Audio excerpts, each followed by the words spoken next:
Good morning, fam. I just want to testify of what the Lord has done.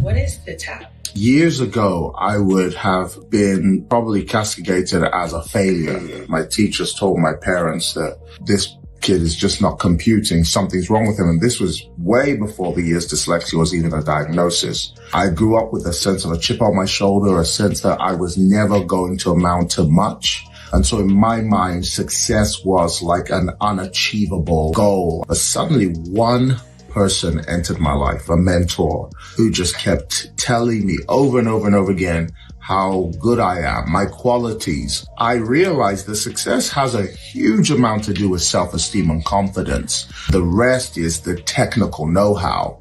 I want to give people both. I want to give people the psychological confidence, the boost they need, but also the technical know-how to be good. We stand on three principles, which are my core values, which are effectiveness, efficiency, and excellence. I want to know effectiveness, ask the question, is what I'm doing working? You don't want to be busy and not fruitful. Efficiency says, is this the best way to do it? Am I doing it according to the best practice? And then excellence says, can it give a world-class appeal and a look that draws the masses? So that's why TAP exists. Jordan, the World Economic Forum. The WEF view, which is that, quite frankly, there's too goddamn many people on the planet. And every time I hear that, I think just exactly what spirit is saying that. And just precisely who the hell do you think should go? And just exactly how. That is exactly right. There is definitely something motivating the world. And, you know, one man said, if you are the devil, your first trick is to get people to believe you don't exist and hide behind the scenes. These are people already talking about a world, obviously using climate as the baton to beat us all over the head with, in which you will own nothing and be happy. And how the hell do you know that about me? I think we're coming into a world where we'll be engineered in such a way through media machines to where home ownership will be seen with the same stigma as owning a gun in America. We have entered an Orwellian nightmare, or at least we're in the beginning phases of it, and people are sleepwalking over a cliff right now. So those are my thoughts, definitely motivated by evil. Sorry about my children screaming in the distance, and I'm not suicidal.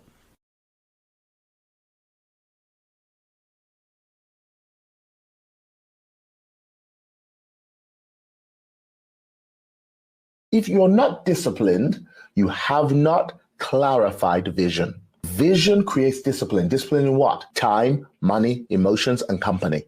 I don't have time to be depressed. The vision compels me to keep going. I don't have time to go out to the cinema or places where people call you and say, hey, you know, I just had some time to buy, so I just thought I'll call you. What? So you have time, so you're going to waste mine? Never spend time, never spend money, never spend emotions. Invest. From this day forward, invest time. If you go to the cinema with your children, it's an investment in love. Live life with that sense of purpose. If you're going to go to church, invest. If you're going to a church that's not growing you, you are spending time you don't have.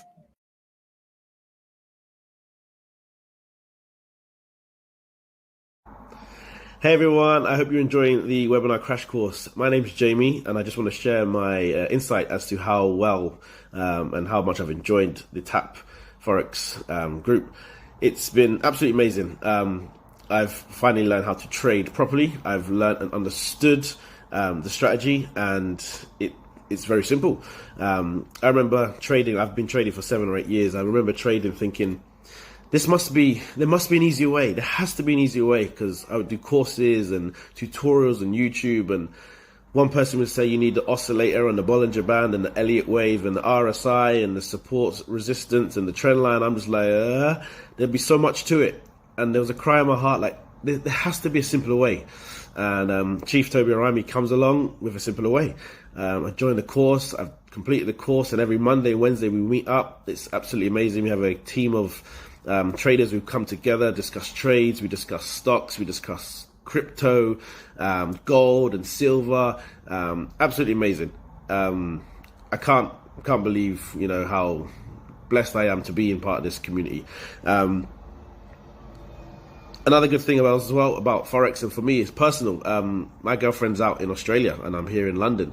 And as we, grow in our relationship, I'm able to trade anywhere in the world. And you could trade at work, or you could trade when you're on holiday. And Forex is amazing. You can trade anywhere in the world. All you need is internet connection. So please don't feel like you're busy at work or you have kids or anything like that. Find a solution, and I promise you'll find a way to make some really good money with an absolute world-class master trader, Chief Tobi Arayomi. We meet every Monday and Wednesday, as I said. Any questions you have, anything you don't understand, just ask and he'll go through it in detail and make sure you understand it. We won't move on until everybody understands it. And if you're not sure, post something in the chat and someone will get back to you and we just go from there. Anyway, if you don't sign up, your loss. But for those who do, I shall see you in the Tap Winners Collective. Take care. Bye-bye.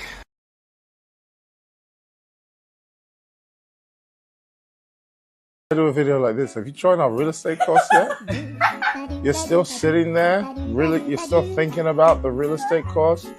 It's coming to Tap soon. I think, hello? No, don't swipe. Join. That's it. We got our content. That's it.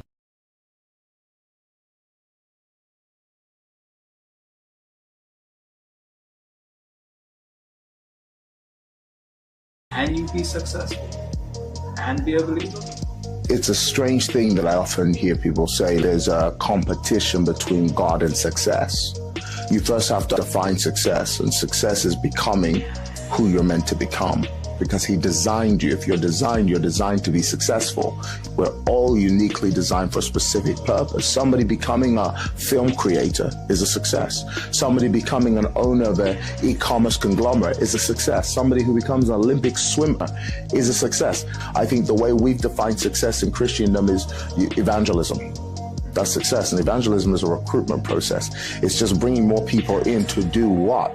What does it say? Do business till I come. Occupy till I come. First conversation with a leader that he raised called Joshua was, I want you to meditate day and night for the one reason that you would have good success. His intention, nothing he creates is a failure.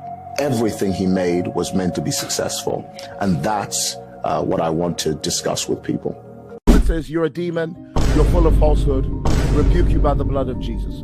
First of all, Jesus doesn't speak like that. God is love, and he that loveth not knows not God. One day somebody came up to me in church and said, I'm leaving this church. I said, why? I said, Apostle, you love money. And I've been wanting to rebuke you for a long time, because the love of money is the root of all evil. And I think you need to repent and get your heart back right with God. I said this, I haven't seen you for 3 weeks. Where have you been? I couldn't be in church because I have work. I said, I think you love money. I said, why? I said, you couldn't serve two masters.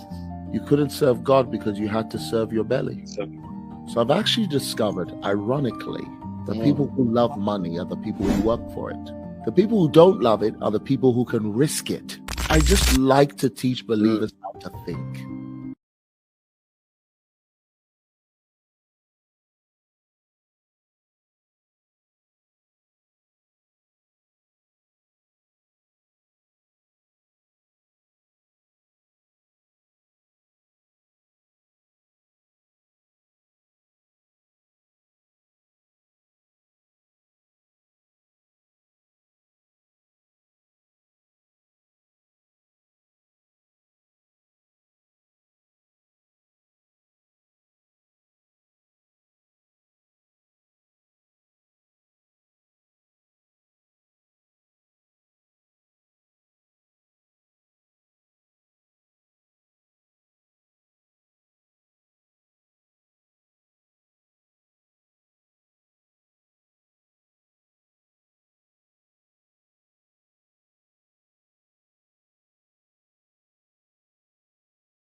finishes. Oh, hello, everybody. Hope you can all hear me. It's great to be with you all live. We usually do this with our private group, or what I've spoken to them after. I'm going to have a private one-on-one, not one-on-one, but one-on-many private session after this call. But this is an opportunity for those of you who have not experienced the TAP mentorship to get an idea of what mentorship feels like at the TAP. Today, I'm going to be dealing with the topic we've called living fearless. Now, what I've really done is I'm not sharing with you the total laws of living fearless. I will share with you what has worked for me, and I'll tell you a little bit about why I'm doing that afterwards. Now, if everybody in this place can please come off Wi-Fi, I'd appreciate it, because now I've got one bar where I had 4 before. So please, if you all are on Wi-Fi, just come off the Wi-Fi for now. I'm even coming off on my different devices. Please take it off on my devices as well. I just want to make sure that we don't have any glitches here today. I've got like literally 1 bar on this. I hope, can you check that it's clear as well on your end? Are we good visually? Okay, fantastic. So this is me just breaking down how I have overcome fear in my own life. It's not me giving you necessarily the total laws of fearlessness, because at the end of the day, you are still going to have to, I guess, reach into your own life. And you're just going to have to glean from my experiences, things that can work for you in the place of overcoming fear. But overcoming fear is so important. It's so important because I guess it's selfish to die with potential inside of you. You were born as a package of almost unlimited potential. And I actually believe that it is grossly selfish to die with potential still living on the inside of you. Now, most people have abbreviated fear as false evidence appearing real. I kind of want to say, no, your fears are very real. You could fail at what you try and do. You could, something bad could happen. Something may not work out the way that you wanted it to work out when you stepped out on it. And I think realizing that, first of all, is more realistic than saying fear is false evidence appear real. No, actually, a lot of my fears have come true in my journey of stepping out in business or doing what I'm meant to be doing. A lot of my deepest, darkest fears manifested and happened. And honestly, it was the best thing that could have happened for me, because the moment you experience that fear, what's the old saying that when you've experienced your fear, you have nothing left to fear but fear itself? You realize that, yes, in a way, it is real, but the effect of it is not real. It's only determined by what you do. You also realize that fear and excitement are both the same emotion. What determines the difference between fear and excitement is the mindset. Actually, the same feeling I get when I'm excited is the exact same feeling I get when I'm afraid. But the difference between those who achieve and those who don't is that feeling translates to them as, oh, this will be really exciting to try this roller coaster. Let's get on it. Where somebody else will be like, I would never get on that roller coaster, because in their brain, they've simulated maybe they've watched something where the ride opened up and somebody fell out, or somebody vomited and they caught it on the other end of it or something like that. And so there's this fear simulation that takes place. And the difference literally between fear and excitement is the mindset. The difference between those who fight or flight or freeze is going to be the mindset, because actually to me, it's sort of the same feeling. Again, it's like you're seeing this roller coaster. Just imagine it. There are 2 people watching the roller coaster. One jumps on, the other says, no, I'm staying right here. But they both experience the same feeling. It was actually excitement that got computed to the brain as, don't you dare get on this, run away. Don't you dare engage in this, get out. And then the people who come off of that roller coaster are explaining to the people who weren't on it how awesome it was. how great it was, how thrilling the experience is. And you see those people who never got on the roller coaster kind of living vicariously through the people who got on it, trying to figure the feelings and the emotions and like, how was it to really try that fear? And they look excited and disappointed.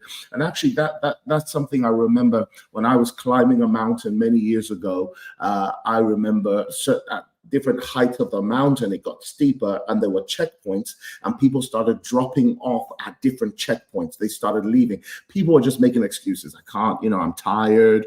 I can't because my kids are tired. And I even saw some of the kids arguing with their parents saying, we're not tired, we want to keep going. And one of the Nigerian parents said, shut up, you're tired, and made them sit down. But really they were the ones who were afraid. Now, when when we got to the top of the mountain, we got to the top just in time for the sunrise. And goodness me, the sunrise was breathtaking. The view as the sun kind of kissed the mountains, it looked like there was a sea of light over the mountains. It was difficult to describe how breathtakingly beautiful it was because there was mountains as far as your eye could see. The Mediterranean starry night, that clear starry night, gave way to the break of dawn, and we saw the sun beautifully rise. And when we saw it, we were so in awe. Some people were crying, and the tears were, thank God I made it to the top. Thank God I climbed this mountain. And then what I remember is as we were going back down, we had to pick up the people who didn't climb. And each one of them was like, what was it like? And we were just explaining it. I saw some people who looked jealous, some people who looked upset, some people were like excited but disappointed. And then I read somewhere, interestingly, that the word average is a mountaineering term.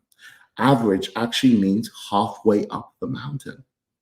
That so many people don't even get above average. They don't even get above halfway up the mountain of their own life. And the truth is, what you realize in life is you are the mountain. I think it was, who was the guy who climbed Mount Everest? Edmund something. Maybe you can help me, Eros, give me the name. But the guy who climbed Mount Everest, he climbed first. When he climbed with his expedition team, the majority of his team died. Edmund Hillary. He climbs to the top. Half of his team die as they climb in the mountain, and they die horrifically. And many of them, he had to leave them on the mountain because people, once they die on that mountain, they leave them there. The ice will pretty much bury them perfectly. And when he came back down, he didn't achieve getting to the summit. But then he climbed again and became the first man to climb up Mount Everest. And a news reporter asked him, after you lost your friends, you lost your loved ones, like most people wouldn't even dare to go back again and climb that mountain. Like, what made you do that?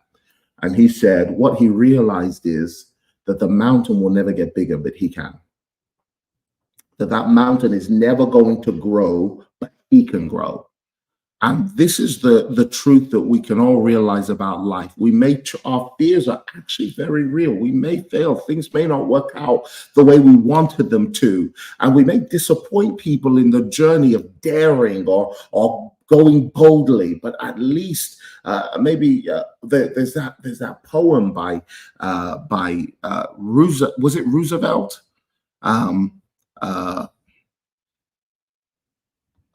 I'm going to get it for you because I love it so much. I'm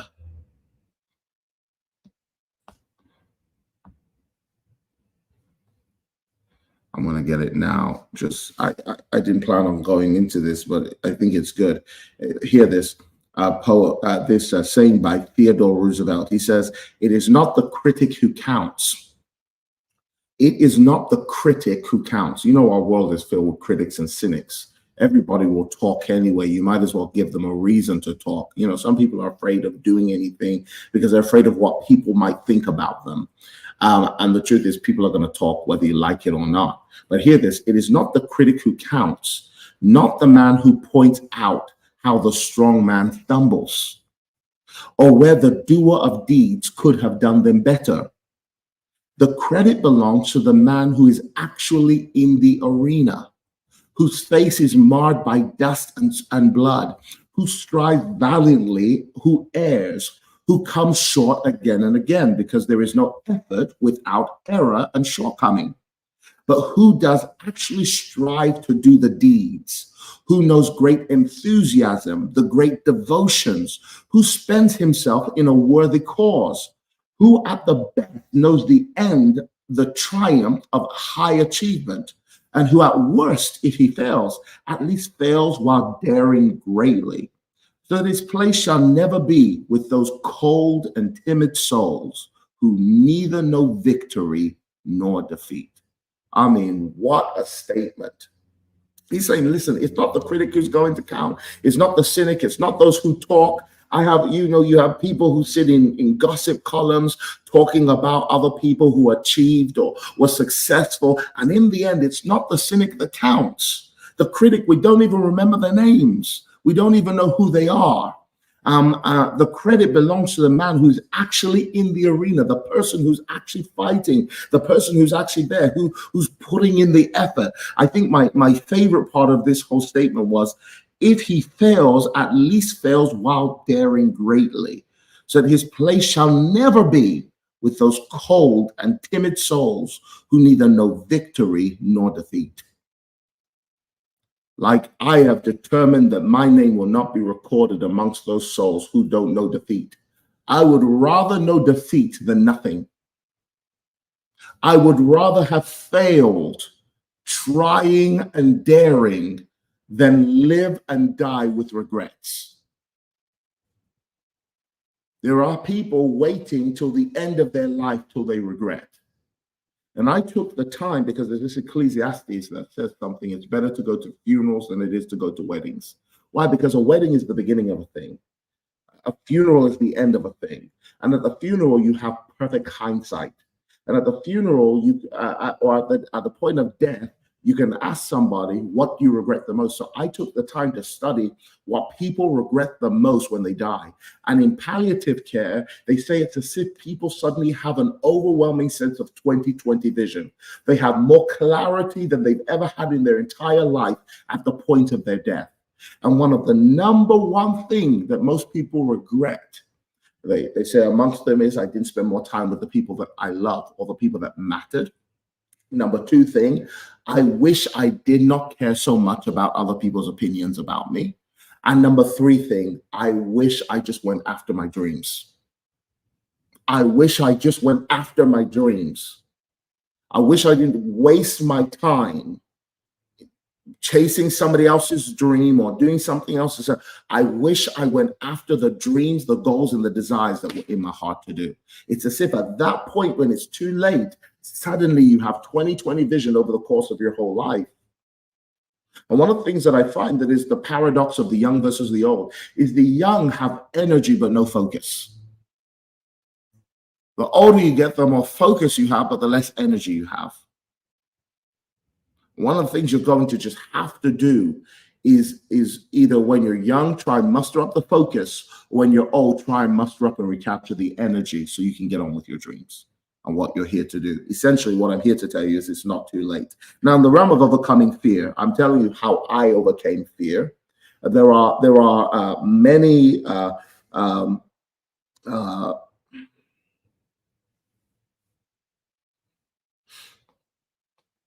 sorry, just getting my notes.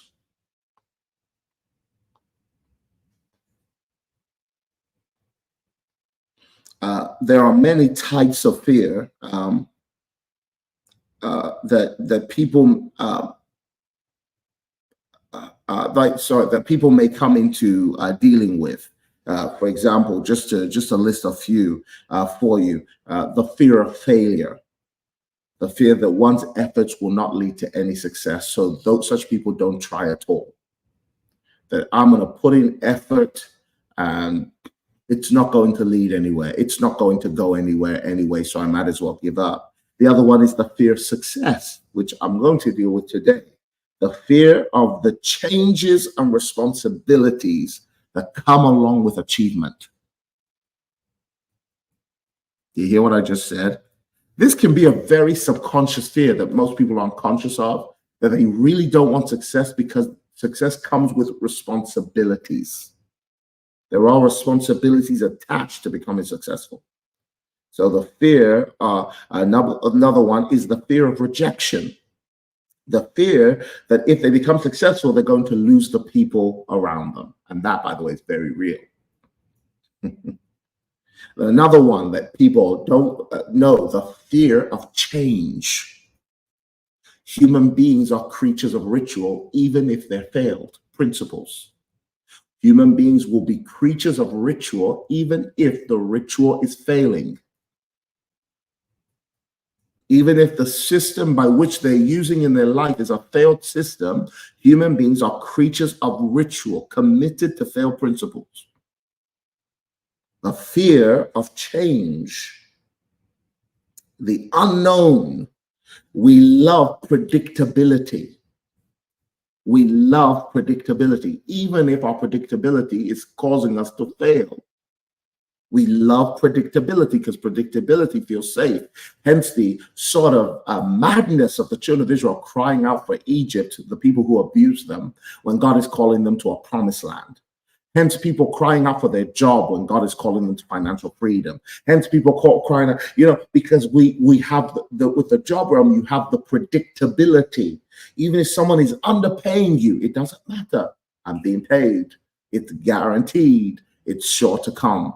So the fear of change. Another one is the fear of inadequacy, the fear of not being enough or having enough. Another one is the fear of judgment, the fear that you'll be judged or criticized if you ever do this. Another one is the fear of responsibility. I think we said that. The fear of increased responsibility, fear of the unknown, fear of losing control, the fear of isolation, the fear of outshining others. It's a big one. I hear this a lot with women who say, should I just, calm myself down so I don't, how my husband love me if I'm too successful, if I'm too powerful, the fear of outshining others. I've seen women literally dumb themselves down for stupid men. The fear of commitment, or the fear that you won't commit, the fear of sacrifice, the fear of burnout, the fear of not being able to sustain success when it comes. Yeah. So there's a lot of people who are dealing with serious fears. Another big one is the fear, write this one down for you Christians, the fear of missing heaven. The fear of missing heaven is a big one for Christians, or let me put it like this, the fear of death. By death, I'm talking here about the fear of hell. The fear of hell has made Christians both religious and stupid.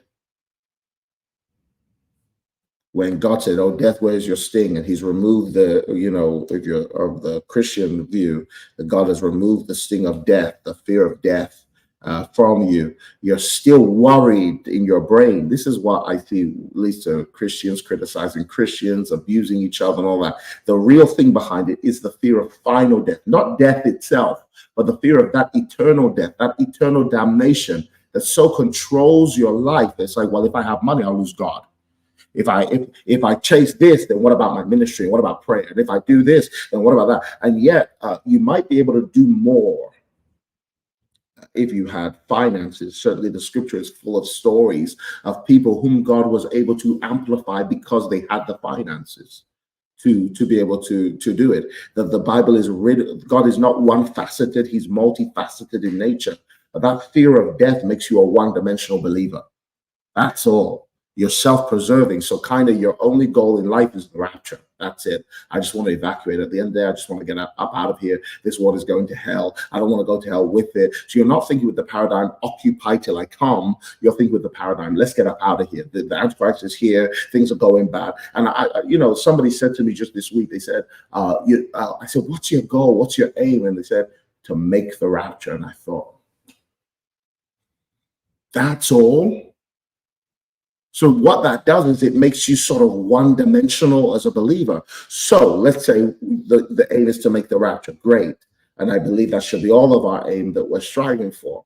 But let's say that that's the aim. I think that there's a bigger aim than that. Personally, as a Christian, like Paul said, this one thing I do, I put the things behind me that are past, and I press towards the mark that I may obtain Christ. So Paul's idea was to obtain some kind of level called Christ. Essentially, that level is where he no longer lives, but Christ animates himself through him.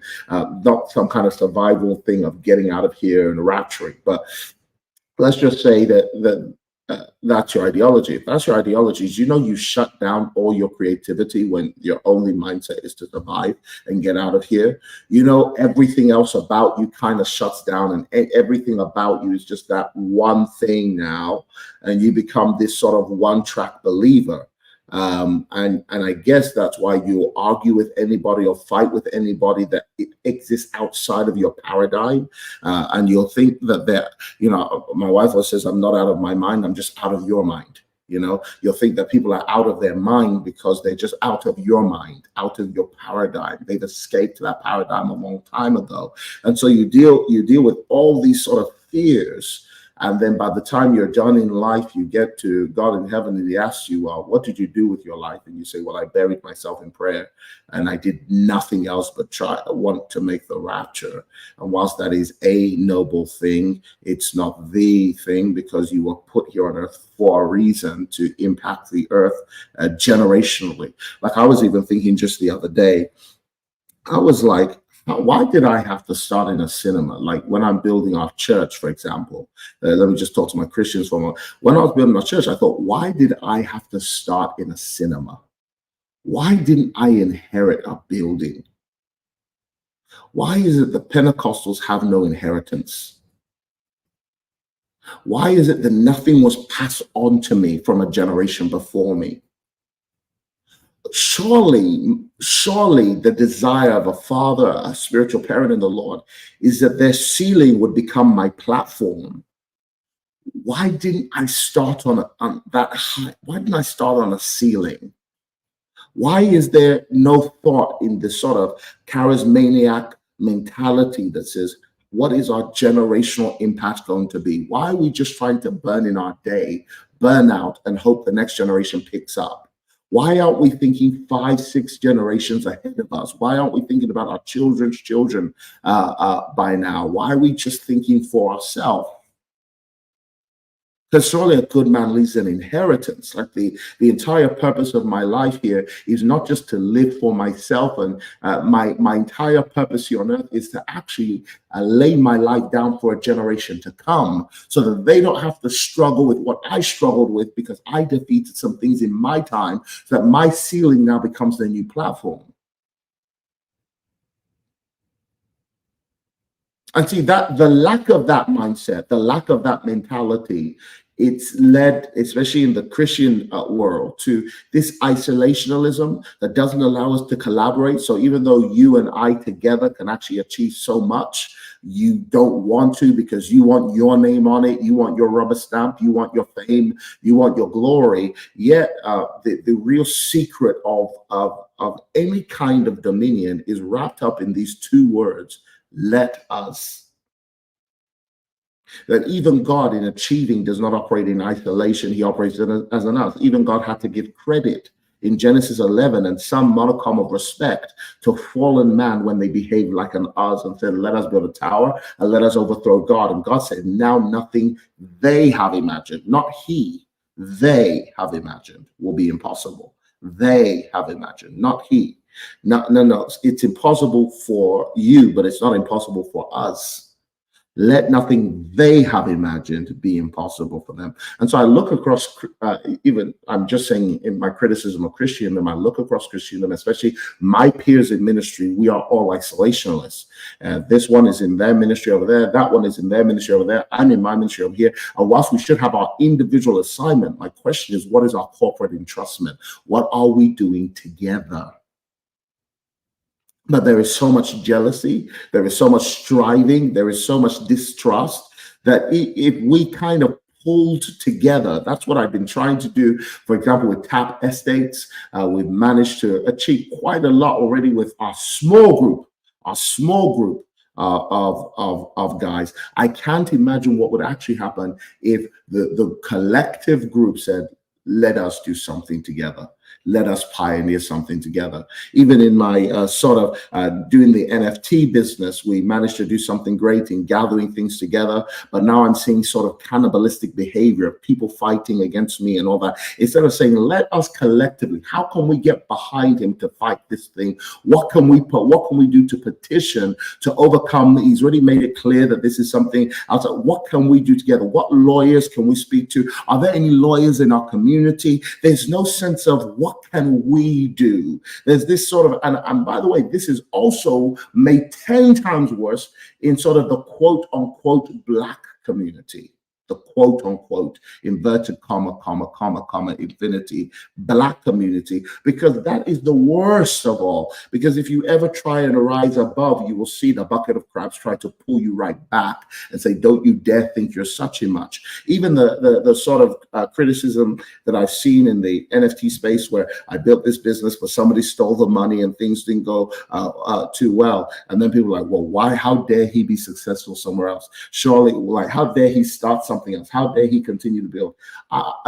Instead of going, do you know what? He's getting up. That's a good example. He's bouncing back. How can we get behind this bounce back? How can we join hands? How can we get ranked up together? There's sort of this spirit, this devilish, dark, demonic spirit that we still haven't learned is using all of us. Please get the AC working. We still haven't learned is using all of us or aggressing against all of us. And so there's a lot of disjointedness in sort of our movement. Lack of unity is actually what's killing us. The serial lack of unity is actually the biggest problem. So anyway, now to my notes, I just thought, let me rant. How to overcome fear, because fear is disjointing us. Fear is causing us to not unify the way that we ought to unify. Fear is causing us not to, and unification needs a unifier. It needs a leader. You know, like I like the scriptures, they brought all their resources and laid it at the apostles' feet.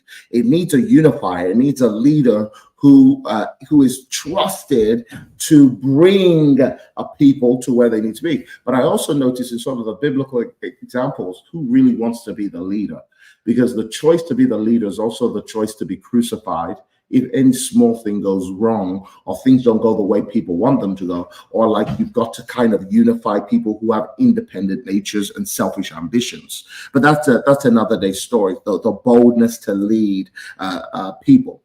But if we were to break this down, how to overcome fear, number one principle I'm going to give you: see what fear is keeping you from.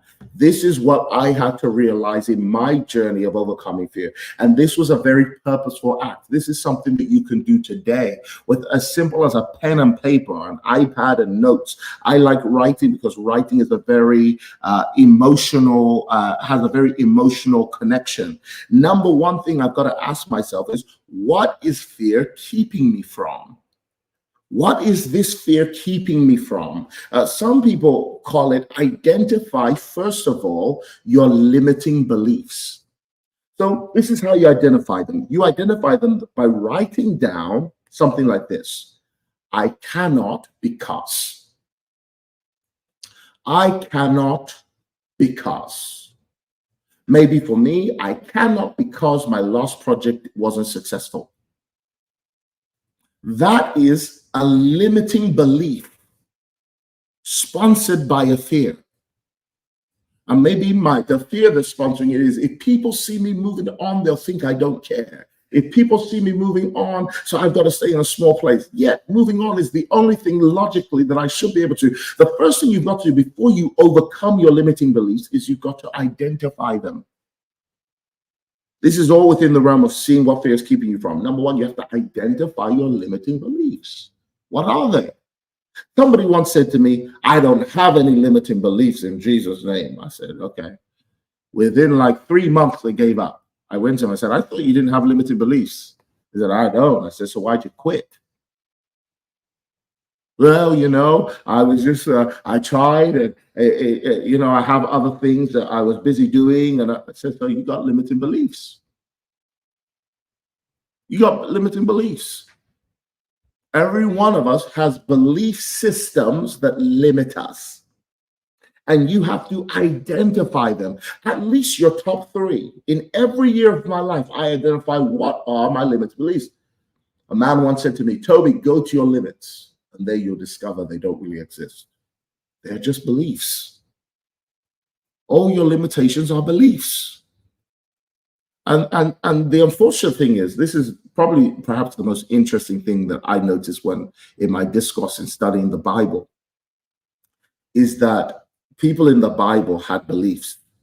And what was interesting to me was, and the probably the funniest thing about the New Covenant, not funny, it's tragic, the crucifixion of Christ, but the irony of it is that they were defending God against God. Do you understand what I'm saying? They killed God against God because they were defending their beliefs. Sometimes you're not defending God, you're just defending a belief you have about God. That's wrong. You can be sincere and sincerely wrong. Imagine just all your life, you just have a belief. And your belief can be sincerely wrong. And some of you have never challenged the beliefs. So you don't even know what the beliefs are. You just know what the feeling is. You just know what the feeling is. But you don't actually know what the belief is because you've never identified your limiting belief. I'm telling you what I did when I lived in that house in Woolwich. I had to write down what my beliefs are. And honest to God, my belief was I can't make money. I can't make a lot of money. I mean, on my own legs. I can't even imagine thinking like that anymore because I burst that barrier so long ago. But then it was like, impossible. How can I, from where I come from, make a million? Like it didn't. The thought wasn't possible. To explain why it wasn't possible, I'd have to be back where I was then and go and open my old journals as to why this thing was impossible. But I had a sincere belief that I cannot make money. I just can't. Not without a job. Not possible. Yeah. So you have to write down, I cannot because, maybe I cannot because my mom and dad never did. For me, I'll tell you why. I think I had a lot of limiting beliefs that were put in me. My parents are wonderful, by the way, wonderful people, especially. But my dad, I think, had so much fear because my dad grew up, my dad was one of those who tell the story. You know how African parents be telling stories of how they got to school, like they jumped across crocodile backs, and then they went through a bush, and then they swung from one tree to another, and then they found water. Then they had to purify the poisoned water before they could drink it, and then they put their backpacks on, and they ran away from the cheetah, and finally they made it to school. Then they had to make that journey back every day. That's how they tell stories. My dad grew up in sort of a survival mode. So when it came to moving to the United Kingdom, my dad taught me his survival tactics, not how to thrive. We were no longer in a time to survive. We were in a land of abundance. And so my dad, even though I was a dreamer as a child, my dad taught me to get real. Stop dreaming. The people, even if I said I want to be a football player, he said 99% of football players don't succeed. It's luck. People who succeed are lucky. And I think that would have been my limiting belief, because my dad purely believed in career. There is no other way to be successful except a career.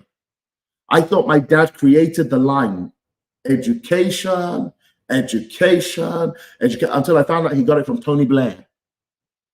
Because my dad would knock my head and say, education, education, education. That's all I'm going to give you is an education. My dad, education is God.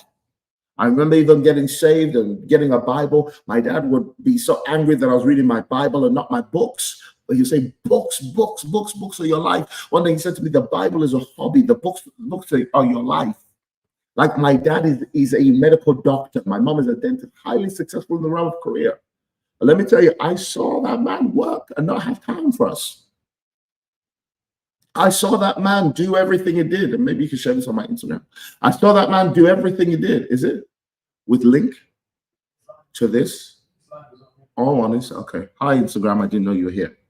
But I saw that man work and work and work and all this stuff. And now, my dad is I think his paradigm is completely changed. He's a businessman, he's an entrepreneur, but I guess I get what he was trying to teach me.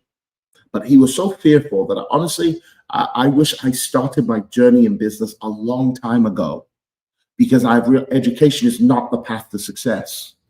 It's one of the things that I think is necessary in terms of if you educate yourself in the area of your calling, not just general everything like Pythagoras theorem. And I mean, I know so many different things that I just don't need to know. But thank you, I guess, for teaching me how to think like somebody else thinks instead of thinking for myself. But I think that education should be life. Education, by the way, should be the job of parents to teach their children. I teach my son about money. My son knows if you want to be rich, by assets. If you want to be poor, by liabilities. My son already knows that at a young age. My son's already thinking about joining me in business and how to be in business. They asked my son, what do you want to be when you grow up? His teachers asked him, he said, I want to be rich, like my dad. That's his mindset. That's what he's grown up in. I went to school and the parents were saying, your kids are saying that you're the richest man in the world. I never told them to say that. They're telling everybody in their school that their dad is the richest man in the world. They said, did you tell your children to say that? I said, no, my children only say what they see. My children are around me all the time. They see my work ethic. They see what I do. So my children only talk what they see. They see their dad is not in a job. They see their dad is not 9 to 5ing. They see their dad is building his dreams. They see their dad dreams of something and acts on what he's dreaming about. They watch me build projects and do things. They say, Dad, when are you building your next church? Where is it going to be? We got islands, you got this. Are you going to Dubai again? When are we going to get to see Light Dubai? When are we going to get to see this one? So their world is already broken down walls because they've seen the example of a father who chases and goes after the things that God puts in his heart. Do you all understand what I'm saying? So you've got to, sorry, I've gone off script here, discover, I put it like this, first write down your limiting beliefs and then change it from I cannot, let's say your limiting belief was, I cannot because, everybody type it in the chat right now, why you cannot. I cannot because, write it down. I want to see why you can't. And this isn't a negative confession. Don't get weird with me. Don't worry. It's just you acknowledging something. I cannot because no one in my family ever did it. Just write it like that. I cannot. I want to see it in the chat. Some examples. How do you overcome limits? I'm about to tell you, but first do my instruction. I cannot because, this is hard to get Christians because I think faith is denial. Faith is not denial. It's not the same thing. So just write I cannot because I lack direction. I cannot because I'm not good enough. I cannot because I made it before, then lost it all. Wow. I cannot because I don't have money. I cannot because I'm worried about being embarrassed. I cannot because I don't have investors. I cannot because I'm not motivated. I cannot because my personality traits. Okay, now write this. Now write the exact same thing you wrote. But watch this. This changed my life when somebody did this for me. Write this instead. Write the exact same thing, but instead of I cannot, write I will not. Right? I will not. Because. Change it from I cannot because to I will not because. Okay? That's what I want you to do now. I can still say I cannot because I don't have the money. I cannot because scared of failing. I cannot because afraid of failing. Yeah. Cannot because I work full-time job. I'm waiting for the I will not. I will not because I don't have the founder. I've tried. I will not because I don't want to fail. I will not because. So what do you realize when we change it from I cannot to I will not? It's a decision. It's not true that you can't. It's just true that you decided not to. You will not. You're not willing it to be anymore. And by the way, will is not bad. You know, we think not my will, but yours be done. Will is not bad. Will is only bad when it's ungodly. All of us have to have a will, otherwise we'll get nothing done. Or a desires. But see, the difference here is that you're all realizing it's not that you cannot, it's that you will not. You're not willing it to be. You're not willing it into. You see, one of the things I'll tell you that's made me successful is I actually think my will is creative. Once I get something in my will, I so will it upon life that the circumstances begin to align, because without saying a word, my will is talking. My will is so strong that I've learned how to will things into being, to think and so will it to become. That everything about me, my emotions and my actions, start driving that will. Willpower is very important. You've just been taught it's bad because you have to say, not my will, but yours be done. But whatsoever things you desire, that means you have to have a will. You have to have a desire. But those desires have to be godly and right, because we all have ungodly, terrible wills. We all have them. We all have ungodly wills. If you have an ungodly desire that somebody next to you will just drop dead that you don't like very much or something like that, that's a bad will. That's a bad desire. But will is very powerful. So you have to notice it's not that you can't. You can't takes it out of your control. It's that you won't. That's the truth. You just won't. Now you're realizing something very scary. Life is in your control. It's not outside of your control. When someone taught me that years ago, I woke up. That was enough for me. I woke up. I realized, man, it's not I can't. I just won't. I just chose not to. Can't means impossible. Won't means I'm just not bothered. I'm just not going to make it happen.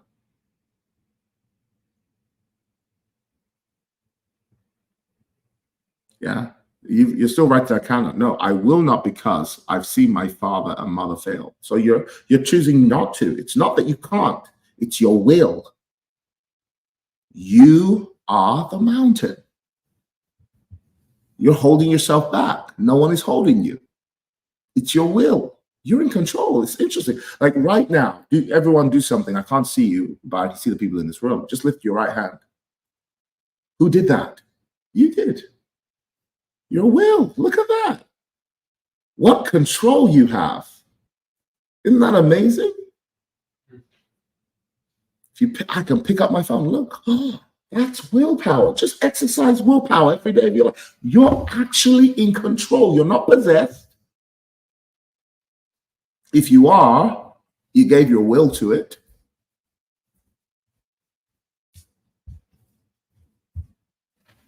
You can make, the powerful thing about life is you can make decisions. You can make decisions. That's the power of life. Fear may come against me, but I still have decisions to make. That's what will shock all of us on Judgment Day. God will be holding us responsible. You were like, but I couldn't. No, then you'll realize sitting inside of you is this powerful engine called will and choice. And you just chose not to.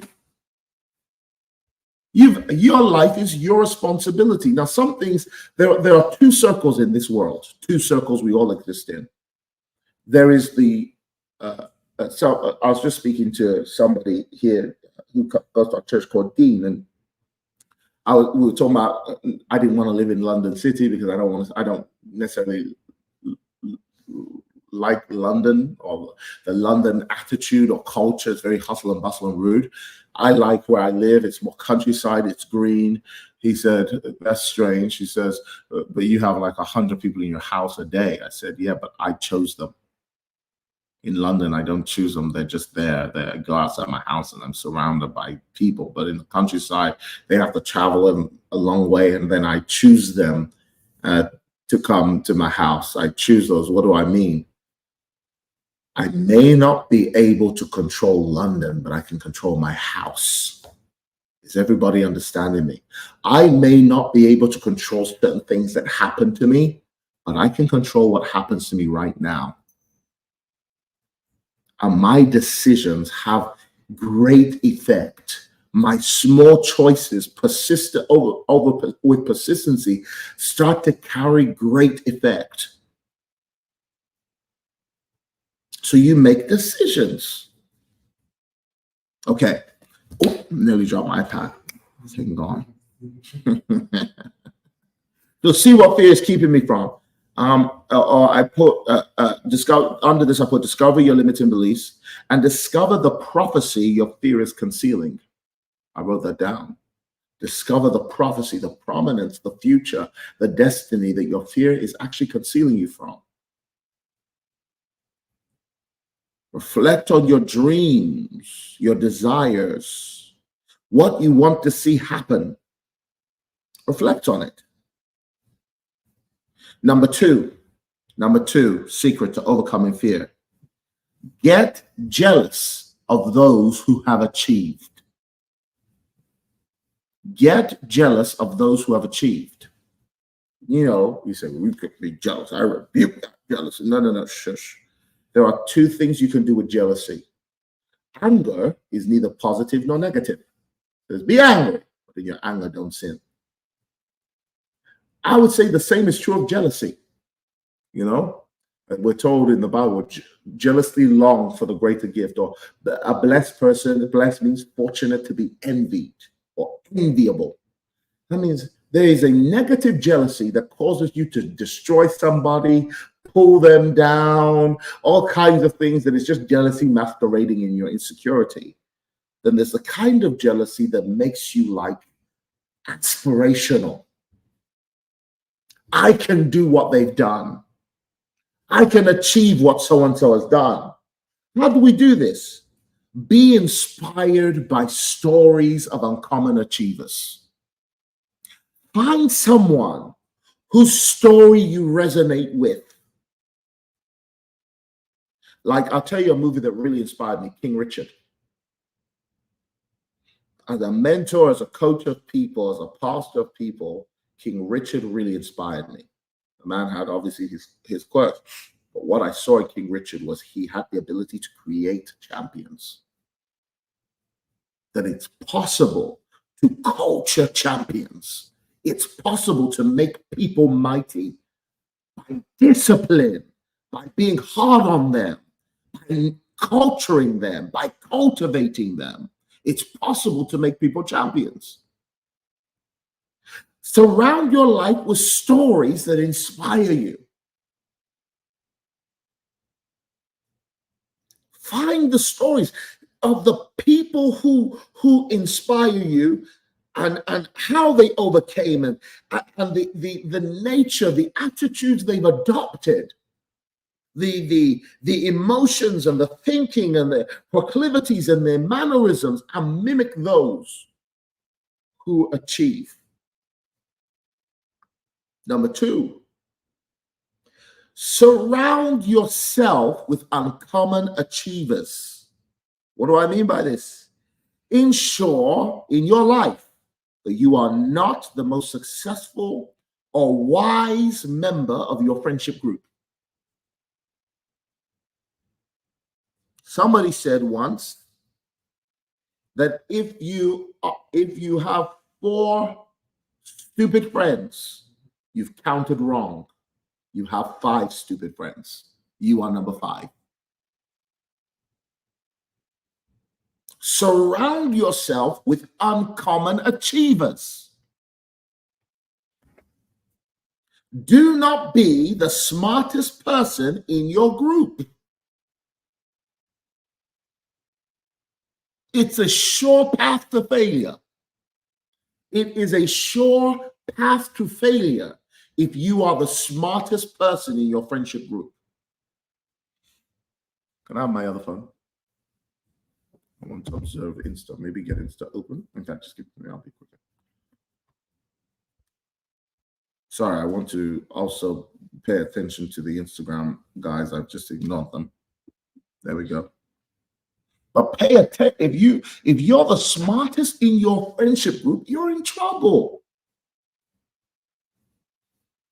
Like, you need to be surrounded by people who make you uncomfortable. If you don't feel like an amateur in your friendship group, you're in trouble. Hello, Instagram. I didn't know there's 142 people on Instagram, 205 people on YouTube. YouTube is where I'm putting most of my focus. If you want to join me there, I'll stay here. It's up to you. Surround yourself with uncommon achievers. If you have successful friends, it is a guarantee that over time you'll become successful if you maintain company with successful people. I can honestly tell you, I remember reading this in Mike Murdoch's, not Mike Murdoch's book, John Maxwell's book. It said, impossible to become a millionaire till you surround yourself with millionaires. Impossible to become a billionaire till you surround yourself with billionaires. Basically, you become who you're around. And I mean sustaining that relationship, sustaining it. If you're in and then you drop out, no. I mean that you can sustain feeling like an amateur. And that's a hard thing for people to do, because most people like to look good. They don't like to be good. I'll say it again. Most people like to look good. They don't actually want to be good.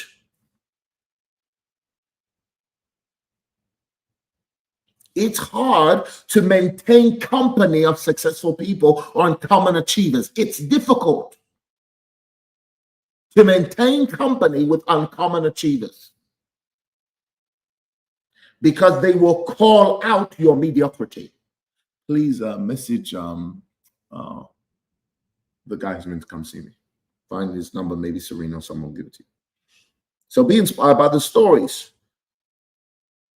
Surround yourself with uncommon people. Never be the smartest, most successful person in your life. I'm even talking, by the way, I'm talking in terms of there are 3 levels of success: spiritual, emotional, and physical. Never be the most emotionally vibrant person or successful person in your life. And this is hard for human beings to do because there's something in human psychology called rapport, R-A-P-P-O-R-T, abbreviated to really all people prefer others who reflect themselves. What do we mean by that? We hang out with people who are like us. That is human nature, and you must fight that nature. Black folk, stop having only black folk friends.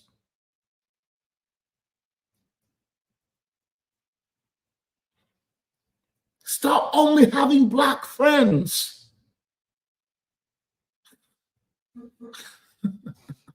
There is something you are learning from that one-dimensional view of life. Now, black people have a lot of wonderful things, but we're always late. I showed up to a business meeting on time, and the Caucasian people were like, huh? And they said it. Oh, you thought, you'll be late. Why? And they said, not to be offensive, but black people time. They expect it.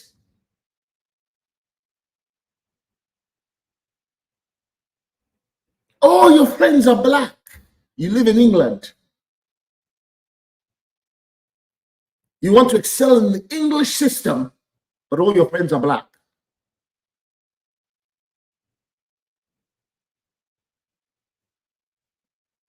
Go to a real estate meeting. I guarantee you there are not many black people there. Not many. I guarantee you.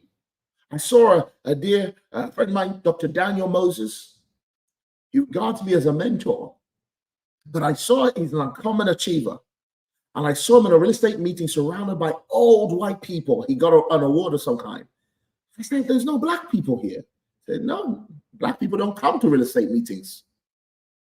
But they'll vote Labor because they want all the rich people's money. They'll never try and find out what it takes to be rich.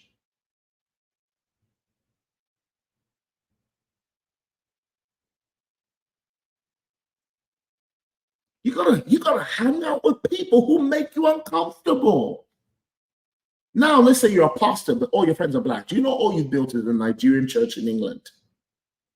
So you don't really have an international ministry. That's what James Lambert once said. He was so cold. You don't have an international ministry. You just have a Nigerian ministry in England.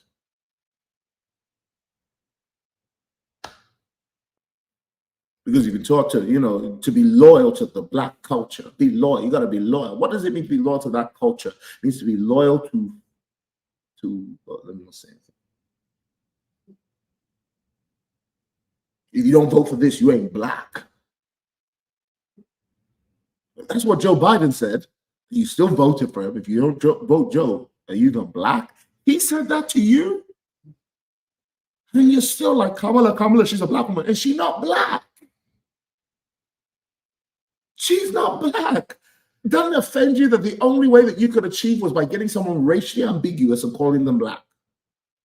She doesn't have any merits. She doesn't have any achievements behind her, really, of note. She's done things that everyone disagrees with, but every black person now has to get behind her because Beyonce told you to. And Beyonce's telling you, if you don't vote for her, you ain't part of the Beehive no more. And what's the Beehive? The Beehive is a bunch of people who buy Beyonce tickets who can't even afford lunch or rent. But Beyonce can afford everything. She's not giving you anything back. Good, I lost half my audience. Now let me talk to the real people. Be inspired.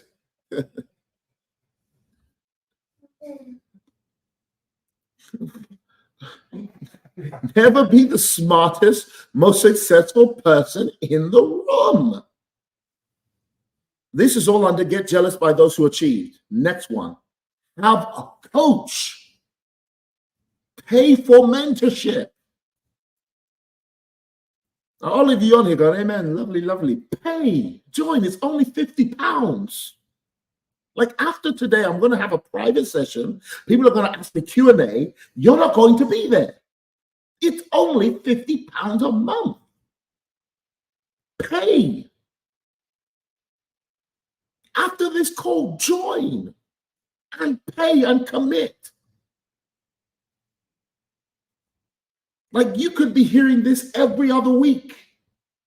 I'm just coming on and giving it to you for free, just quickly. Somebody said paracetamol after this session.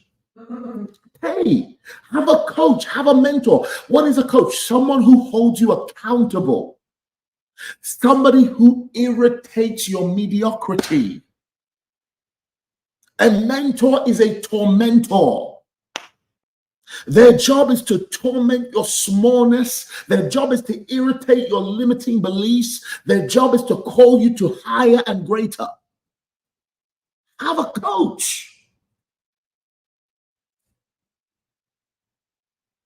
Have a coach. In the tap, I share, we have real estate, we have financial market, but we have this generic coaching. For those of you who may not be in real estate, financial market trading, or anything like that, we have generic coaching time for only £50. Now, if you want my one-on-one time, that's more expensive. We're pulling out the product for one-on-one time. If you want me to one-on-one be your coach and your mentor, we're pulling that up. But my time is very costly. There's a link to book an interview if you want my one-on-one coaching. You still have to qualify via interview because I can't be coaching mad people in this life. Too many mad people. Have a coach. Seek training. Be passionate about your growth. I can't afford it. You bought shoes this week, £50. You bought clothes, £50. It's all determined by the value you have for your future. You buy hair for £100. Someone's dead hair from a child in India. They scraped it off and you're wearing it on your head for over £100.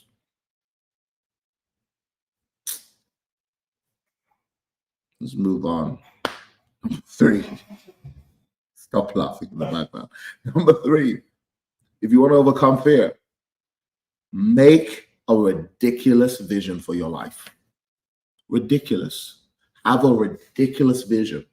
Ridiculous vision. Now, how do we do this? Number 1, we write down one wild dream.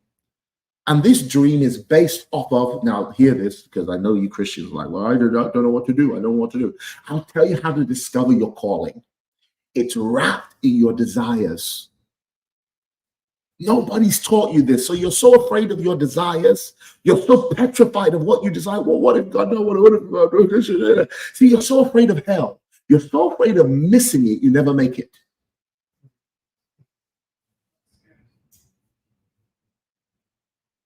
So discover what desires has God put inside you. Those are the clues of your destiny. If you can't get a clue from your desires, listen to your displeasures. I just don't know why. It's the way God made me. I have a burning hatred for poverty. I don't know why. I can't explain it. It's in my blood, in my bones. It's in my DNA. I hate poverty with a passion. I can't explain it to you, nor should I have to. All I know is before I was born, he put eternity inside of me, and I was born with these desires and displeasures. You are hardwired with your destiny. Listen to your desires.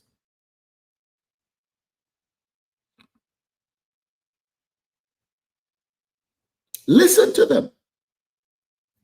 How do I listen to them? First, I write the ridiculous dreams. I write down the ridiculous desires. I don't know why. I just see myself building colossuses of buildings for God. I don't know why. I see myself owning, and I'm not here anymore. I lost that a long time ago. Is it you, God? Do you want it for me? Oh, God, if you don't know whatsoever things you desire. I just lost that fear a long time ago. I started learning that I serve a God who actually wants me to have desires, who has plans for good and not of evil. That I'm actually my best when I'm fulfilling my desires. I'm my best for the people around me when I'm fulfilling the desires that are in my heart. By the way, I'm talking about godly desires, not your weird, ungodly ones that you got going on. Yeah, some of you just freaky. You got some things going on. I'm not talking here about starting a page for feet or anything like that, that you got going on. I'm talking about godly aligned desires. This is why you got to renew your mind so your desires are pure. You got to change your mind so your desires are right. I don't know why they're laughing in this room. Anyway, So write the dreams of your heart. Write them, the desires. At least write them. It won't kill you. A lightning bolt's not going to come from heaven. Don't disagree. Just write them down. At least just write them. You don't have to agree yet. Just put them down. Write them. What do you desire? Write it. Yeah, what are you desire? Why are these desires? There's desires in you. One day, David just sat in his house and said, I want to build you a house. You didn't hear a voice say, I want a house. No, he was in his house and said, I want to build you a house. And God said, since I dwelt in tents, nobody has thought to build a house for me. Nobody. It's not because of this, just because of the thought, David, I'm going to build you an everlasting, just desire.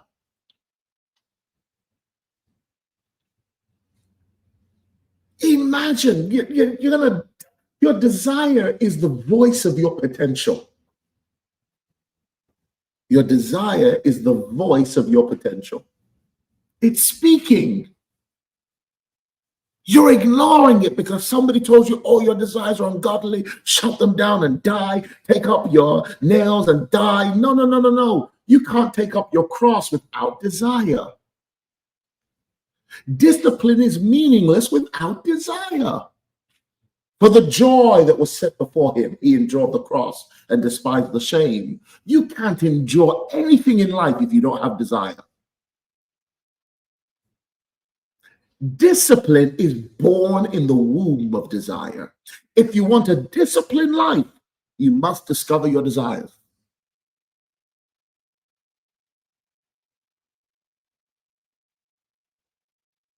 You must discover your desires. If you want to leave survival life, chase desires. There's a reason why your desires are there. There's a reason you desire to start that business. There's a reason.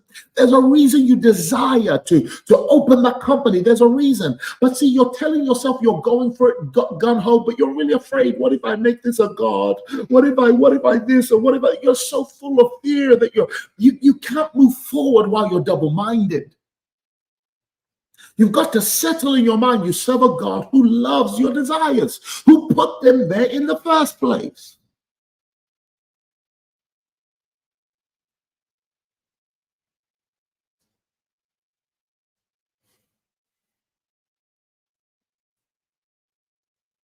Okay.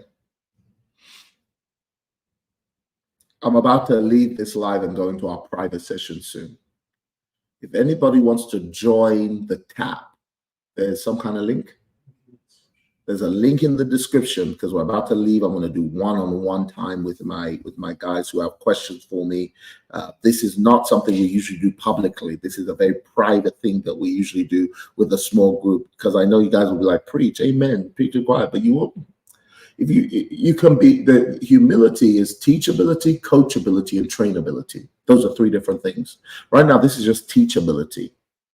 Coachability is now, do you come back again? Trainability is, are you accountable and do you actually apply what you're hearing? That's humility. Yes, it's called the Winner's Circle. So there's a link in the description if you want to join the Winner's Circle. This is usually private. It's not something I do publicly.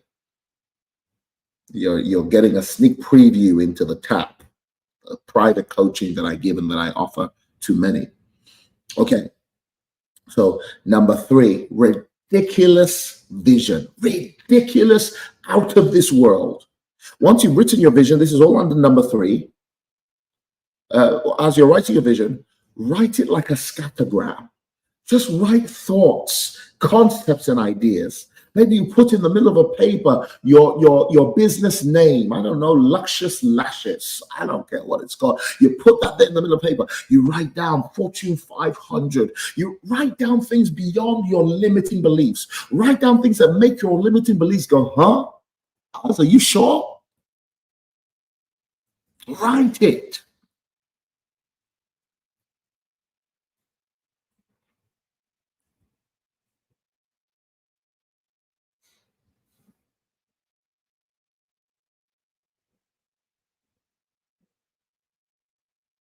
Write it.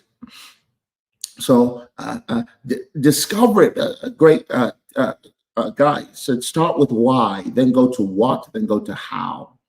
I'll break that down in our private group if they ask me.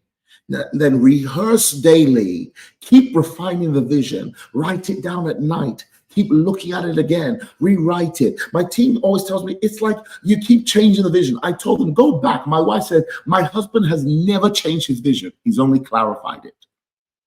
Never have I changed my vision. If you met me when I was 15, when I began in this journey, you would have seen I've never changed my vision. The name has changed of things that I do, but I keep doing the same thing.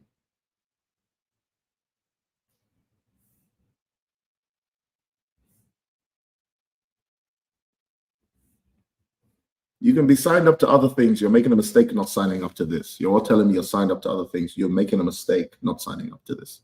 If you're saying this has whipped you up and the other one hasn't whipped you up, and you're telling me you're going to the one that hasn't whipped you up, you may need to correct yourself. But anyway, I'll move on. Number 4, I'm different. I'm unique. I assure you, you've never met a coach like me. Number 4, write this down. Number 4, once you bring the vision, that's great, but have a plan. Have a plan. Have a plan. Now, the plan is actually where we differentiate those who fear failure from those who fear success. Because at the moment you plan, what will be revealed to you is that your fear is really success, because the plan now puts success in your control. The vision is impossible. The plan is possible. Did you hear what I just said? The vision must be impossible, but the plan must be possible.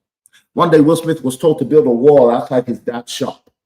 It's in the movie Pursuit of Happiness, where the boy's playing football, basketball, and the dad says, he says, I can't. And the dad says, don't you dare let anyone tell you can't. Will Smith added that to the movie because that's an experience he had with his own father. In this scenario, his dad said, build a wall around his whole shop. And him and his brother told the dad, impossible. And the dad grabbed them both by the shirt and said, don't you dare in life ever say impossible, and don't you dare let anyone tell you anything's impossible. So they got to doing it. They researched how to do it because the dad didn't give them any help. Then within, I think it was a year, they built the wall. And the interviewer was asking him, what did you learn from that? And Will Smith said, I learned that if I lay one brick well enough today, tomorrow I can put another one on top. So what is the plan? The plan is the brick you lay down today. Okay, the book is impossible to write. Did you write a page? Okay, you don't have the investors. Did you go to the meeting? Did you go to the room where the investors are? A man needed an investment for his private jet company. I forget his name. But he wanted to start a private jet company and he needed investment to buy the planes. So where does he go? He goes to a meeting of billionaires, but he can't get in unless he's a billionaire. But he noticed all these billionaires, true story, by the way. He noticed he would go to this pancake stand and the pancakes were all sold out because all the billionaires were buying the pancake before going into the meeting. It was most famous vendor. So the man went to the pancake stand, bought all the pancakes. The billionaires came and said to buy pancakes, and said the pancakes have sold out. True story. True story. Said the pancakes have sold out. He said, and as they were leaving, he said, they may have sold out, but I got a box here if you want it. Then he said, why don't you sit down with me and have one? He said, I got plenty. Sat down and had conversations. Built rapport with those guys, got them on his phone book. Before he knew it, it was like he was asking them problems. What are your big problems? Well, it's traveling, it's getting around. Well, have you ever thought about having or owning a private jet? No, I've never thought about having or owning that. Then he built up his mailing list through connections and referrals. So is it I cannot or I will not? That's the problem. You just don't have that desire that outweighs the fear of failing. Was it blueberry muffins? Yes, blueberry muffins. Thank you for correcting the story. Whichever it was a dessert. Yes. So have a plan. The plan is what's possible. The vision is impossible. But when you have the vision, you start to see possibilities and not impossibilities. The vision shifts your paradigm. The vision shows you clues of your prophecy. What do I mean by that? David is told he's going to be king. What's the clue of his kingship? First of all, the king employs him as a musician. Now he's got proximity to the kingdom. That's a clue. Number two clue was Goliath. He says, what will happen if I defeat this guy? He said, well, you'll be a son-in-law of the king. Ooh, that looks like it could put me in line with prophecy. Do you see? And you'll be debt-free. Those two things look like that could really position me for the prophecy. See, how many of you are missing your prophecy because you don't have the vision that allows you to see impossibilities that can become possible?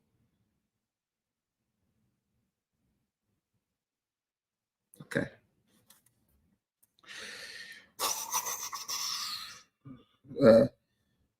Plan.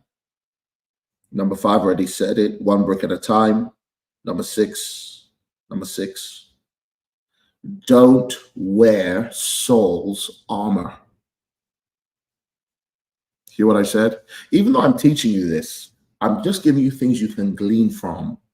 But each one of us has a unique history. So you cannot wear Tobi Arayomi's armor.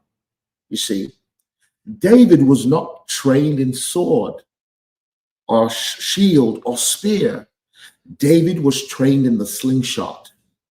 You have a unique business. You may have a unique calling, or you may have something so similar to me that you can glean from what I'm doing. See what I'm saying? But you have to realize there's something unique that only you can do well. You have to realize that you've been trained in a unique way. So maybe you can adopt some of the things that I'm teaching. But again, these are not absolute laws. There are things that may work for you. I may say wake up at 5 o'clock, and that might be a problem for you. I might say the key secret to success is write down. Yet you might be a visual person and put something on a board. So you know yourself well enough to know what motivates you, to know what gets you up, and to know what gets you moving. And my final principle, I will share in the private channel on our private group. I want to thank you all for joining me. I'm going to switch back over to our private tab now. I want to share with them what I believe is the most important principle of all of these principles. But join me there on the tab. If you're not a member of the tab, now's a good time to join the tab. Just put your card details in, and yes, pay. It's only £50, for goodness sakes. Go ahead and pay for this mentorship. If you believe in it, make sure it happens. If you can't pay, ask somebody to lend you the money for the first month and get a job and make sure you can pay. Someone said they just signed up. Well done for signing up. A big congratulations to you for joining. But I'm going to now move over to our private channel. I don't know if Eros can control me and end it, but thank you all for joining me. There's going to be something that will appear on the screen. Don't shut down. You can put the QR code, I think, on the screen. Is there another QR code? Join the tab QR code. I thought I've seen it before. Join the tab QR code. Okay, never mind. Maybe we'll do a countdown then, the countdown video, and you will have the chance to be able to join. So I won't end the meeting instantly, but the next thing you'll see is the countdown.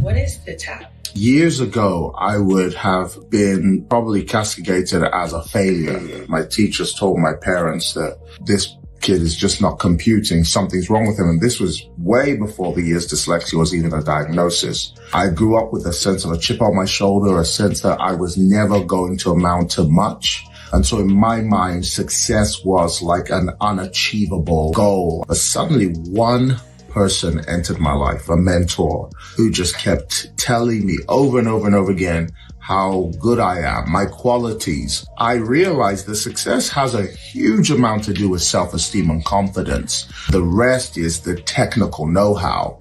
I want to give people both. I want to give people the psychological confidence, the boost they need, but also the technical know-how to be good. We stand on 3 principles, which are my core values, which are effectiveness, efficiency, and excellence. I want to know effectiveness. Ask the question, is what I'm doing working? You don't want to be busy and not fruitful. Efficiency says, is this the best way to do it? Am I doing it according to the best practice? And then excellence says, can it give a world-class appeal and a look that draws the masses? So that's why TAP exists.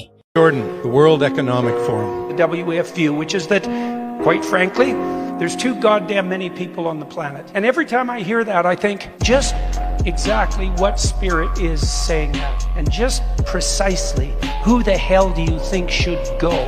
And just exactly how. That is exactly right. There is definitely something motivating the world. And, you know, one man said, if you are the devil, your first trick is to get people to believe you don't exist and hide behind the scenes. These are people already talking about a world, obviously using climate as the baton to beat us all over the head with, in which you will own nothing and be happy. And how the hell do you know that about me?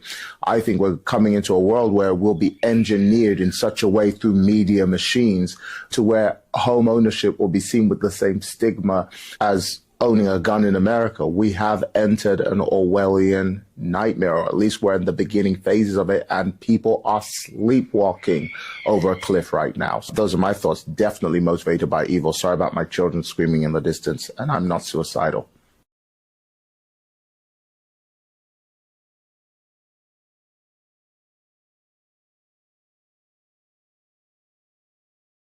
If you're not disciplined, you have not clarified vision. Vision creates discipline. Discipline in what? Time, money, emotions, and company.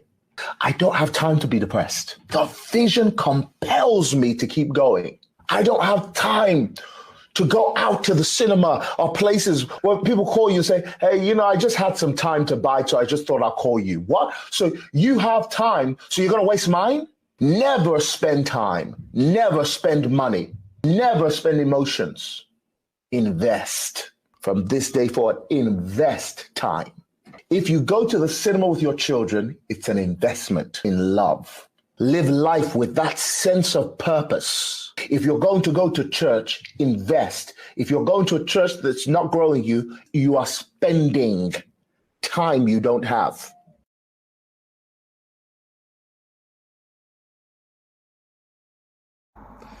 Hey everyone, I hope you're enjoying the webinar crash course. My name's Jamie, and I just want to share my insight as to how well and how much I've enjoyed the TAP Forex group.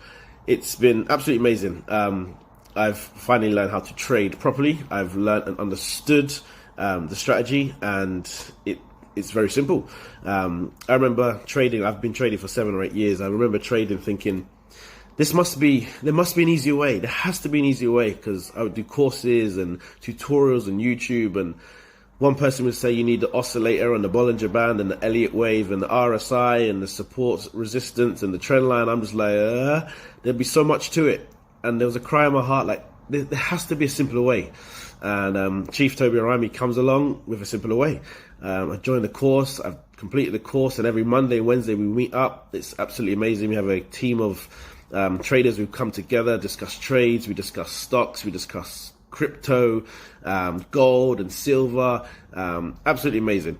I can't believe how blessed I am to be in part of this community.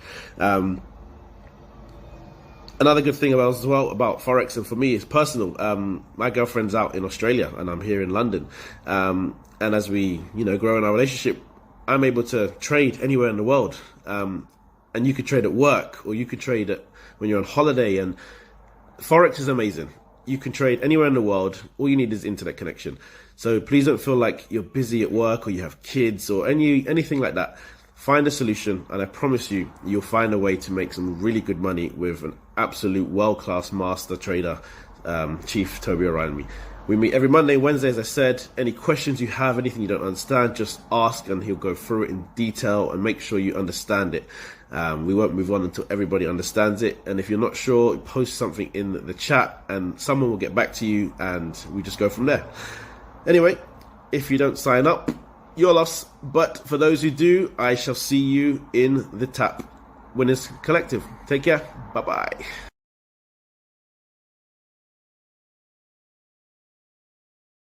Do a video like this. Have you tried our real estate course yet? You're still sitting there? Really? You're still thinking about the real estate course? It's coming to TAP soon. I think, hello? No, don't swipe. Join. That's it. We got our content. That's it.